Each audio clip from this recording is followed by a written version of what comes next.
दोस्तों नमस्कार, आदाब, सत श्री अकाल। चैट विद सुरेंद्र वत्स के नए एपिसोड में आप सबका बहुत बहुत स्वागत है। अगर आप हर एपिसोड बड़े ध्यान से देखते हैं और मिस नहीं करते हैं तो बहुत सारे एपिसोड आपको ऐसे देखने को मिलते हैं जिसमें आपको ज्ञान भी मिलता है और साथ में आनंद भी आता है।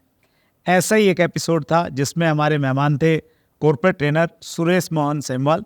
वो एपिसोड अगर आपने मिस कर दिया है तो डिस्क्रिप्शन में लिंक है, जाइए और ये एपिसोड देखने से पहले उस एपिसोड को अगर आप देखेंगे तो आप इस एपिसोड का भी बहुत अच्छे से आनंद ले पाएंगे, क्योंकि सुरेश मोहन जी के साथ में आपका एक कनेक्शन बन जाएगा।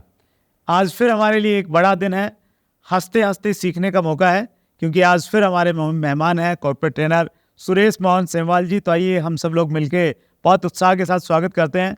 बहुत बहुत स्वागत है सुरेश सर आपका एक बार फिर। थैंक यू जी, thanks for the invitation. Sir compliment से स्टार्ट करते हैं। रामधन हेमराम लाइव ने लिखा है, आपका नाम बार बार बहुत बार रिकमेंड करने वालों में हूँ और आज सुरेंद्र सर ने सुना, मुझे बहुत अच्छा लगा, क्योंकि CWSV शुरू होने के पहले से आपको सुना था और आपका नॉलेज पूरे इंडिया को सुनने को तैयार है इस प्लेटफॉर्म के माध्यम से। पवन ने लिखा है, सर आपका हार्दिक स्वागत है, बहुत शानदार अवसर है, बहुत कुछ नया सीखने को मिलने वाला है मोहन सर से। नॉलेज फाउंडेशन ने लिखा है, मोस्ट वेलकम सर, CWSV पर मज़ा आने वाला है, ग्रेट न्यूज़। और मंजीत पासवान ने लिखा है, आपकी जो हंसाने की कला है वह लाजवाब है, आपका चैट विद सुरेंद्र वत्स पे स्वागत है। हमारे पूरे व्यूअर बहुत खुश हैं sir. Thank you ji, thank you everyone. और ये मुझे लग रहा है सुरेश सर, ये आपकी एक अलग परिचय है आपका। ट्रेनिंग फील्ड में तो बहुत सारे लोग हैं और ट्रेनर ऐसा माना जाता है कि यार बहुत सीरियस टाइप के लोग रहते हैं, लेकिन आपने उसको एक नई परिभाषा दी कि हंसी मजाक के माध्यम से लोगों को सिखाया जा सकता है और बहुत अच्छे से सिखाया जा सकता है। आपका क्या एक्सपीरियंस है? आपने तो बहुत सारी ट्रेनिंग ली भी होंगी जी, आप ट्रेनिंग देते भी हैं जी। तो आपने कोई ऐसा देखा जो आपके अंदाज में ट्रेनिंग देता हो, या जहाँ कहीं से आप इंस्पायर हुए? तो ये एक अलग सी जो कला है आपकी, ये कहाँ से आई है आपके अंदर में? देखा, जैसे मैंने आपको पहले भी बताया था कि ये कोई मेरी वाली कला नहीं है, ये डॉक्टर प्रमोद बत्रा साहब से हमने सीखा है और जो भी थोड़ा बहुत उनसे सीख पाए जी वही लोगों तक पहुंचा पा रहे हैं। और जहाँ तक ये हंसने हंसाने की बात है, देखिए आप और मैं ना अगर अपने जीवन के बारे में थोड़ा ईमानदारी से देखेंगे सर, तो हमारे अपने जीवन में हमें ऐसी कई हरकतें हम खुद करते हैं जिस पर हमें पता चल जाता है कि यार ये ठीक नहीं है है ना। कि जैसे मैंने अपनी बेटी से बात की, जैसे मैंने अपनी पत्नी से इस वक्त बात की, तो इसमें मुझे ऐसे नहीं करना चाहिए था। अच्छा, अब वो गलती मैं घर पे करके आया हूँ, लेकिन जब मैं उसको ट्रेनिंग प्रोग्राम में बताता हूँ, ऑफ कोर्स बिना ये बताए कि मैंने ये गलती की है तो हर आदमी उसमें देख पाता है ना, उसमें अपने आप को भी देख पाता है, क्योंकि मैं कोई यूनिक आदमी तो हूँ नहीं, मैं ऐसी गलतियाँ नहीं कर रहा जो दुनिया में कोई नहीं करता है। Very true. मैं भी वही गलतियाँ कर रहा हूँ जो हर आदमी करता है। फ़र्क सिर्फ ये है कि हम उन गलतियों को शायद याद रख लेते हैं, अपनी गलती को याद करने के बाद फिर हम उसको इस तरीके से प्रेजेंट कर देते हैं तो लोग उससे रिलेट कर पाते हैं और उसमें एक मैसेज चला जाता है उनको। तो आई थिंक वही एक चीज़ है जिससे शायद हम, क्योंकि अदरवाइज़ तो हमारे में ऐसा कोई खास टैलेंट था नहीं कि हमारे को कोई ज्ञान कोई स्पेशल वाला होता। तो जब हमारे पास कोई खास ऐसा टैलेंट नहीं था तो फिर शायद एक ही प्रभु की कृपा और जो बत्रा साहब से सीखा हमने कि डे टू डे लाइफ को ध्यान से देखो, ऑब्जर्व करो। अच्छा, दूसरे की लाइफ को तो ध्यान से आप बहुत कम देख सकते हो, पर अपनी तो रोज दिखती है। Very true. तो उस लाइफ को आप रोज ध्यान से देखो और उन चीज़ों को नोट करो, उन किस्सों को फिर आप किस तरीके से प्रेजेंट करते हो और कैसे फिर आप उसको कनेक्ट करते हो। तो ये हमने उनके साथ रहते रहते 10 साल में सीखा था साहब, तो वही आज आप लोगों तक पहुंचा रहे हैं सर। That's great sir. बहुत सारे क्वेश्चंस मेरे पास में हैं सर जी। लिस्ट तो बहुत लंबी है, कुछ लेने का प्रयास करता हूँ जी। रेहान खान लिखते हैं, सर टीम में एनर्जी रहे उसके लिए हमेशा क्या करते रहना चाहिए, क्योंकि बहुत दिन होने के बाद लोगों में उत्साह की कमी होने लगती है, ऐसा क्यों होता है? और स्पेशली ये प्रश्न शायद डायरेक्ट सेलिंग से रिलेटेड है। आपका डायरेक्ट सेलिंग से आई थिंक थोड़ा सा जुड़ाव रहा, ट्रेनिंग दी आपने। तो डायरेक्ट सेलिंग में जब हम शुरुआत करते हैं, शुरू में तो लोग आते हैं एनर्जी से आते हैं कि यस ये कर देंगे, तोड़ देंगे, फोड़ देंगे, और फिर धीरे धीरे वो एनर्जी कम होने लग जाती है। तो क्यों होती है, कैसे उसको बरकरार रखा जा सकता है? देखिए, नेटवर्क के लिए तो खैर आप कॉम्पिटेंट आदमी हैं, तो आप इन साहब को जवाब दीजिएगा। हमारी वैल्यू नहीं है सर, हम तो फर्स्ट पार्टी हैं लेकिन देखिए फिर वही बात है, इसमें मैं क्या एक गलती जो मैं देखता हूँ, अब आप मुझे करेक्ट कीजिए अगर मैं गलत कह रहा हूँ तो, एक गलती मैं क्या देखता हूँ, जो सो कॉल्ड लीडरशिप के लोग हैं, ये जब लोगों को अपने साथ जोड़ने की बातें कर रहे होते हैं तो इनका टिपिकल कहना क्या होता है, बाद में तुम्हें कुछ नहीं करना पड़ेगा, घर बैठे बैठे पैसे आएंगे।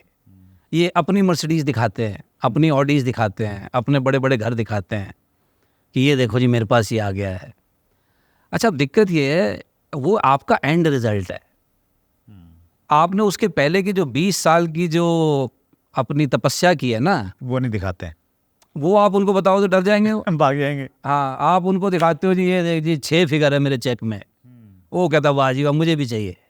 अच्छा, और आप कहते क्या हो उसको, कुछ नहीं करना तुझे, तू पहले ही साबुन से नहाता था अभी साबुन से नहा ले, तू पहले ये वाला ब्रश करता था अभी से कर ले, बस तुझे यही करना है और यही तुझे 2 को बताना है और यही 2 फिर 2 को बताएंगे। अच्छा, वो गुणा जब करता है तो 2 के 2 2 के 2 साला जीजा सबके होते हैं, तो सब कहते बस साला जीजा तो मैं धमका के जोड़ लूंगा। अब वो भूल जाते हैं कि आजकल ये जो आपके साले जीजा हैं ये इसी दुनिया में रहते हैं जिनको और किसी के साले जीजे ने अप्रोच किया हुआ था। ये सच्चाई नहीं है, आप इसको मेरे से ज़्यादा जानते हैं। आज भी आपको अपना मुकाम बरकरार रखने के लिए सर मेहनत करनी होती है सर। अगर ये गाड़ियाँ आसान होती तो सबके पास होती नहीं। ऊंचे मुकाम आसान नहीं होते, राइट। ये सच लोगों को बताना चाहिए।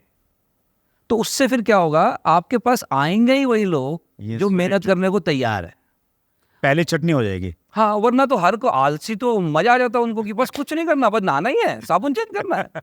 वो खाली साबुन नहीं चेंज करना है भाई, आदतें चेंज करनी है, एटीट्यूड चेंज करना है, अपना रवैया चेंज करना है। और जब टीम में जोश ना हो तो फिर मैं क्या करूं?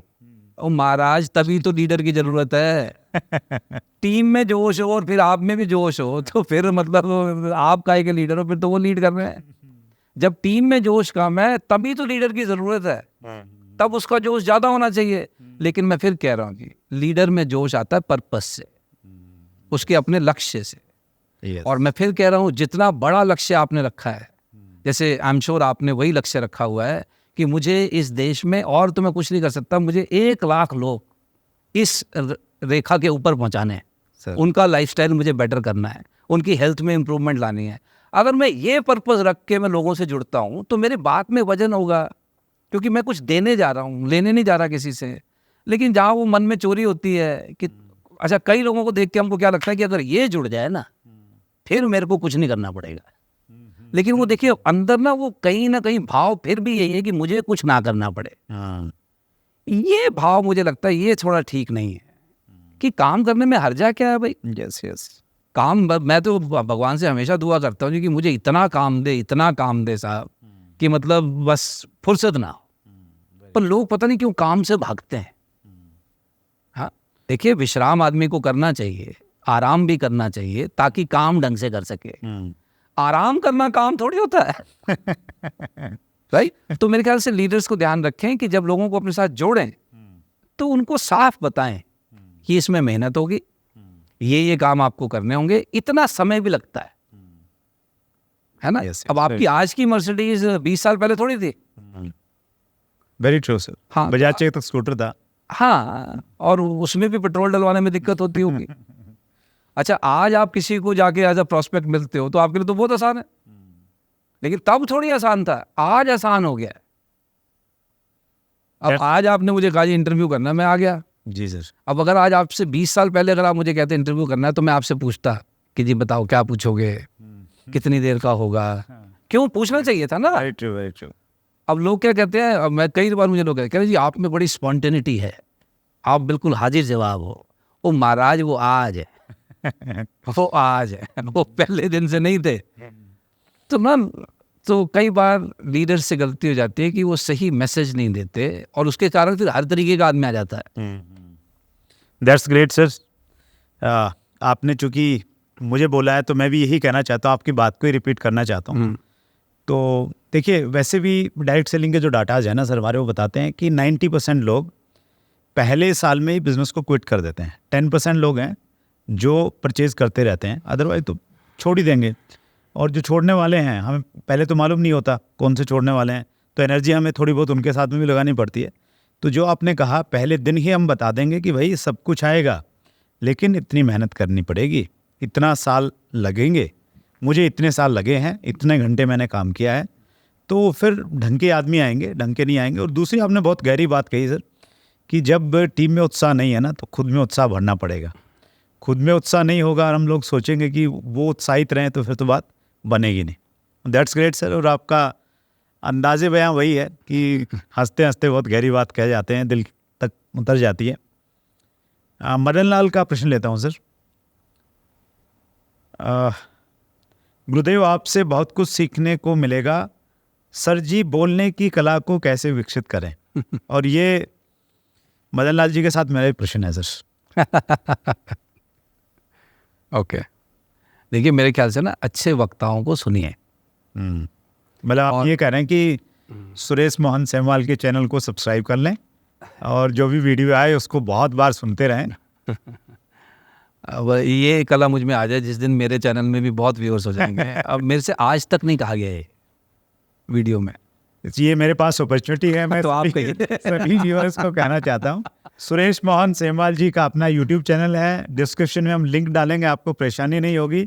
और बहुत सारे लोगों की ज़िंदगी में वैल्यू एड किया है। ये जो व्यक्ति आपके सामने बैठा है, उसकी ज़िंदगी में शुरुआती दिनों में सुरेश सर का बहुत बड़ा कंट्रीब्यूशन रहा। और आप अच्छे वक्ता बनना चाहते हैं तो सुरेश जी का एक अलग अंदाज है बातचीत करने का, तो आप सुनते रहिए और निश्चित रूप से आप अच्छे वक्ता बनने की कतार में तो जरूर लग जाएंगे। बनेंगे कितना आई डोंट नो।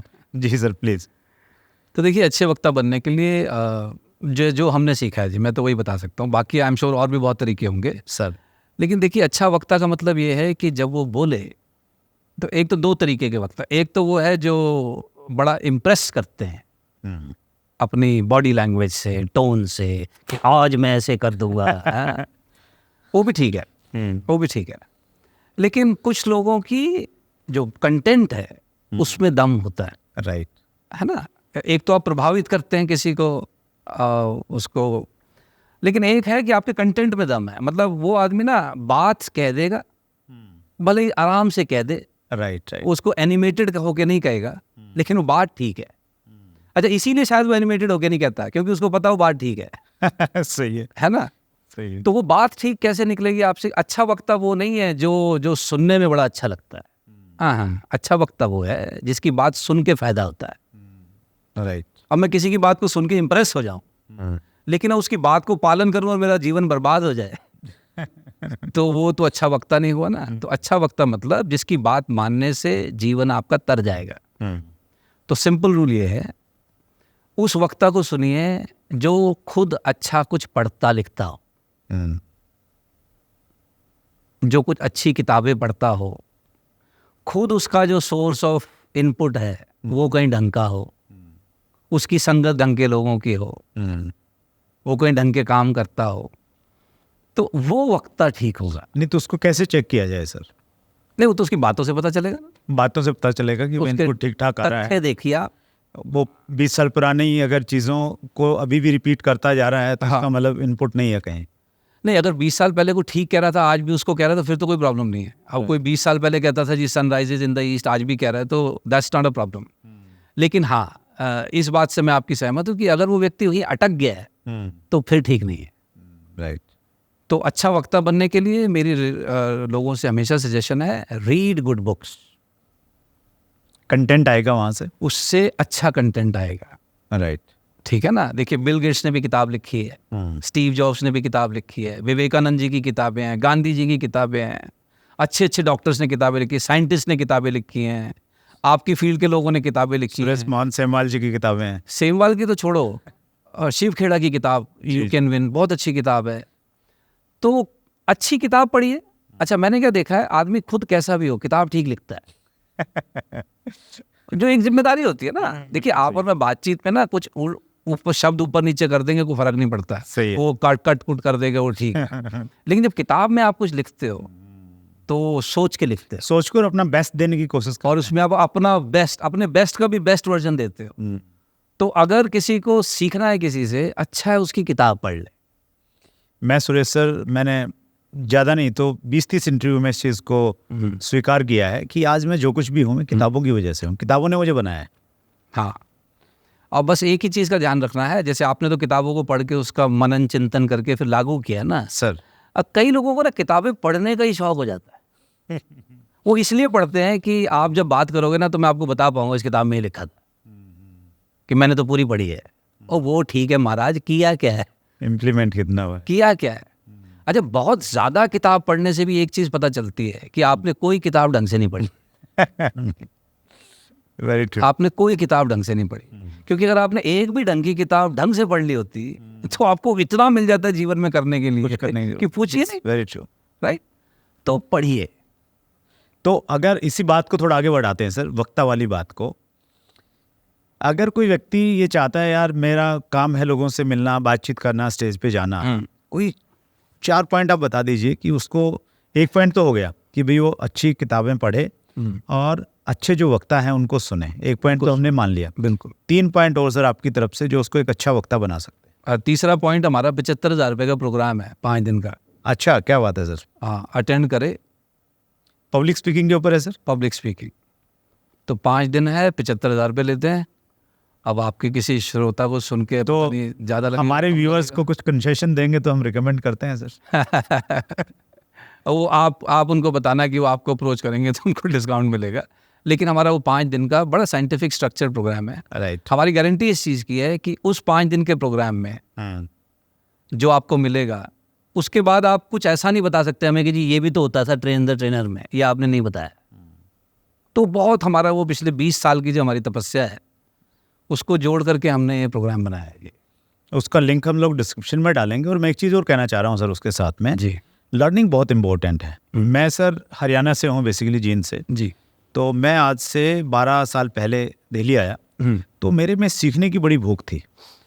तो मैंने देखा यार पब्लिक स्पीकिंग मैंने सीखनी है, कहाँ से सीखूं? तो मैं नेट पे ऐसे ढूंढ रहा था, तो मैंने एक इंस्टीट्यूट देखा यहाँ पे, Anurag Agarwal institute of public speaking. तो मैंने उसको बंदे को ढूंढा और ढूंढने के बाद में मेरा बिजी शेड्यूल 6 महीने तक सर मैं बिल्कुल उनकी क्लास में गया, बिल्कुल एक स्टूडेंट की तरह नोट्स बनाता, तैयारी करता, सब कुछ सीखा। तो सीखना बहुत ज़्यादा इंपॉर्टेंट। और बहुत सारे लोग को लगता है यार 75,000 देना पड़ेगा तो वो तो बहुत महंगा हो जाएगा उसके लिए। तो मैं व्यूवर्स को ये कहना चाहता हूँ कि अगर आप देखिए, स्पेशली डायरेक्ट सेलिंग के लिए मैं ये कहना चाहता हूँ, यहाँ पे बहुत सारा पैसा है, मान सम्मान, रिकॉग्निशन सब कुछ है, लेकिन उसी को मिलेगा जो अपनी एबिलिटी को, अपनी पात्रता को बढ़ाता जाएगा।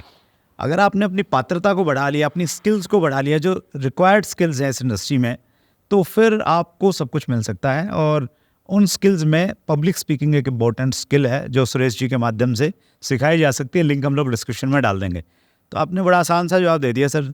जनरली हम लोग कहते हैं जब कोई डिस्ट्रीब्यूटर हमारे पास में आता है ना, सर ये प्रॉब्लम, ये प्रॉब्लम, ये प्रॉब्लम, तो हम उसको एक बुक रिकमेंड कर देते हैं कि भैया ये किताब है, ये किताब का ये 4था चैप्टर पढ़ ले, तो इस समस्या का समाधान इसमें है। तो वैसा ही कुछ काम आपने कर दिया है। बहुत डिटेल में नहीं गए हैं। चलिए ठीक है sir, thank you so much. हम लोग देंगे और डिस्काउंट क्या हो सकता है तो वो आप अपनी टीम से बात कर लीजिएगा।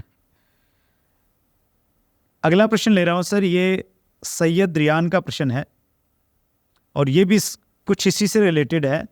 सर, कॉर्पोरेट ट्रेनर कैसे बना जाता है? कॉर्पोरेट ट्रेनर बनने के लिए मेरी एडवाइस है, कॉर्पोरेट ट्रेनिंग और सिर्फ पब्लिक स्पीकिंग, इसमें थोड़ा सा फ़र्क हो जाता है सर। कॉर्पोरेट ट्रेनिंग में 2 तरीके के ट्रेनर्स आपको मिलेंगे। एक वो जिन्होंने कॉर्पोरेट्स में काम किया है, so they understand corporate culture, corporate की प्रॉब्लम्स। तो वो फिर जब अपनी बातचीत में उनका उल्लेख करते हैं तो लोगों से वो कनेक्ट कर पाते हैं। yes. तो जब उनकी प्रोफाइल में देखा जाता है कि जिन्होंने यहाँ काम किया, वहाँ काम किया, तो लोग फिर उनको सुनने के लिए तैयार हैं। तो अगर आप नहीं हो कॉर्पोरेट लाइफ से, तो ये एक पहला पॉइंट है। दूसरा पॉइंट, अगर आप कॉर्पोरेट लाइफ से नहीं हो तो फिर आपको थोड़ा 3-4 साल हमारी जैसी किसी ट्रेनिंग कंपनी के साथ, जिनको कॉर्पोरेट ट्रेनिंग्स का एक्सपोजर है, राइट, उन ट्रेनर्स के साथ उनकी परछाई बनना चाहिए 2-3 साल, ताकि आप वहाँ जाके ना, मैं ये नहीं कह रहा कि बहुत कठिन काम है, लेकिन जैसे कि मैंने कहा कि जो कॉर्पोरेट क्लाइंट्स हैं इनको ट्रेनर्स का और ट्रेनिंग का बहुत एक्सपोजर होता है, बहुत। राइट। अच्छा, खासकर जैसे हमारी कंपनीज हैं, हमारी तो सारी MNC क्लाइंट्स हैं, तो इनको नेशनल इंटरनेशनल ट्रेनर्स का मतलब, अब ऐसा कोई ट्रेनर का नाम नहीं और ट्रेनिंग का नाम नहीं जो इन्होंने अटेंड नहीं किया होता। तो वहाँ आपको जो डिफ्रेंशिएट होना है, अपना डिफरेंस क्रिएट करना है, तो उसके लिए थोड़ी सी मेहनत दूसरी तरीके की होती है। आपको निरंतर अपने आप को पॉलिश करना होता है। अब जैसे पब्लिक स्पीकिंग में क्या होता है कि आपके सामने वो आदमी दोबारा सुनने शायद 2 बार आएगा, 3 बार आएगा। कॉर्पोरेट में हो सकता है उसको 10 बार मिले आप, तो आपको 10 बार का कंटेंट चाहिए।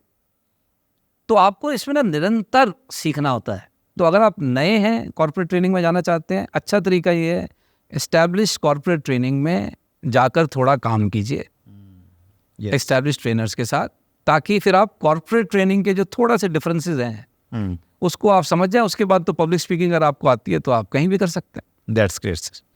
अंतिम प्रश्न ले रहा हूँ सर। ये प्रश्न है A to Z knowledge of business. एक अच्छा लिसनर कैसे बना जाए? स्पीकिंग के साथ में लिसनिंग भी बहुत इम्पोर्टेंट है। देखिए, अच्छा लिसनर बनने के लिए आदमी को इस चीज़ का आभास होना बड़ा ज़रूरी है कि तेरे को ज़्यादा अकल नहीं है। अच्छा। हाँ, मैं ही सही हूँ, ये सही नहीं है, तभी तो आप सामने वाले को सुनेंगे। Yes, very true. अगर मुझे ये लगता है कि नहीं ये इसको क्या पता है, इसको तो मुझे पता है कितना पता है, और इस सब्जेक्ट के बारे में तो मुझे ही सब कुछ पता है, तो फिर मेरे सुनने का गेयर तो लगेगा ही नहीं ना। तो सुनने के लिए हाँ एक्टिंग की जा सकती है कि हाँ मैं सुन रहा हूँ लेकिन सुनेगा आदमी तब तक नहीं जब तक वो इस बात को नहीं मानता होगा कि मुझे पूर्ण संपूर्ण जानकारी अभी किसी भी चीज़ की नहीं है, ना किसी व्यक्ति के बारे में, ना किसी परिस्थिति के बारे में। जैसे मैं अक्सर लोगों से कहता हूँ जी कि क्या आप अपने आप को 100% जानते हो? अपने आप को the chances are no. Yes, very true. लेकिन दूसरे के बारे में लोग कैसे गारंटी से कहते हैं मैं बता रहा हूँ तुझे ये ऐसा है। वो भाई तेरे को अपना पता नहीं है, बचपन से अपने साथ रहता है और दूसरे की भविष्यवाणियां कर रहा है। तो इस कारण फिर हम उस आदमी को सुनते नहीं हैं, क्योंकि हम तो उसके बारे में सब जानते हैं ना। तो अगर हम ये मान लें कहीं कि नहीं अभी बहुत संभावनाएं बाकी हैं, बहुत कुछ पता करना बाकी है, और कोई भी आदमी कुछ भी सिखा सकता है, यस, तो फिर हम किसी को भी सुनते हैं, अन्यथा एक्टिंग करनी होगी। तो पहला पॉइंट तो ये होगा कि एक लर्निंग एटीट्यूड हमारा रहना चाहिए, लिसनिंग एटीट्यूड होना चाहिए। इस चीज़ का आभास होना चाहिए कि आपको नहीं पता, इसकी स्वीकृति, एक्टिंग नहीं, अंदर से ये मानना होगा कि नहीं मुझे पता। जब भी हम किसी राइटर को पढ़ें या किसी ट्रेनर को सुने, किसी को भी सुने, तो हमें ये सोचना पड़ेगा कि यार मुझे कुछ नहीं मालना, जो सामने वाला बोल रहा है या लिख रहा है वो अल्टीमेट है, और मैं बिल्कुल एक बच्चे की तरह, अबोध बालक की तरह उसको ग्रहण करूँगा, ये वाला भाव। इतना ना भी करें और सिर्फ ट्रेनर और स्पीकर्स के साथ ना करें, मैं कह रहा हूँ हर व्यक्ति के साथ ऐसे रहें। राइट, कोई भी कुछ सिखा सकता है, वेरी ट्रू, कोई भी, हर व्यक्ति। अच्छा, आप किसी आदमी से उम्र में बड़े हैं ना, इसका मतलब ये नहीं कि आप उससे हर चीज़ में बड़े हैं। और मेरा बेटा मुझसे ज़्यादा कई चीज़ों के बारे में जानता है, और मैं उसको वो बार बार कहता रहूँ लेकिन बाप तो मैं हूँ। तू बाप तो ठीक है, वो बायोलॉजी है, पर बाकी चीज़ों में तो वो कई चीज़ों में तेरे से ज़्यादा जानता है। वो आपने देखा नहीं, वो पेरेंट्स का वो अपने बच्चे को चुप कराने का आखिरी में यही हथियार है, पापा कौन है, पापा कौन है। वो बच्चा कहता मम्मी से पूछ के बताता हूँ। राइट। तो अगर आपकी थोड़ी रिस्पेक्ट है सामने वाले के प्रति, तो आप सुनेंगे। और मुझे लगता है कि हर आदमी जो इंसान है उसका इतना हक है कि उसको रिस्पेक्ट मिलनी चाहिए, और किसी को भी रिस्पेक्ट देने का जो सबसे आसान तरीका है, आप उनको ध्यान से सुनिए। क्या बात है।